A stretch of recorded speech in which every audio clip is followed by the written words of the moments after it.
Buongiorno e ben ritrovati con una nuova edizione del TG Flash di New Sicilia.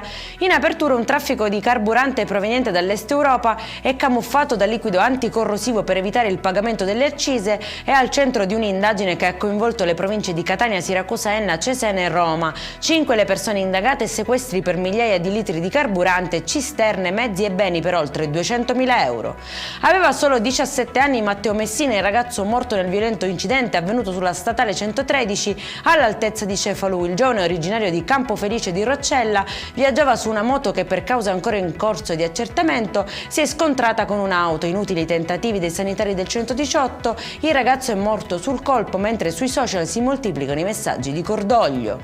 Si fingeva medico estetico pubblicizzando sui social trattamenti come Botox e filler che poi eseguiva all'interno di un appartamento trasformato in un centro estetico abusivo. A scoprirlo sono stati i carabinieri del NAS di Catania che hanno sequestrato attrezzature, farmaci e materiale utilizzato per le procedure. Nei guai una donna di 40 anni priva di qualsiasi abilitazione sanitaria.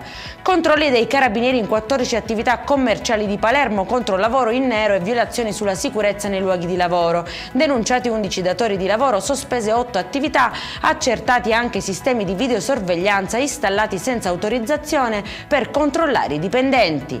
E in chiusura allarme sul coinvolgimento dei minori nei contesti mafiosi in Sicilia. Secondo il rapporto Disarmati di Save the Children, nel primo semestre del 2025 in Italia sono stati 46 minorenni denunciati o arrestati per associazione mafiosa e ben 15 si concentrano a Catania, pari a circa un terzo del totale nazionale. Il report segnala inoltre casi anche in altre realtà come Palermo e Messina, con un quadro che accende i riflettori sul reclutamento giovanile da parte della criminalità organizzata.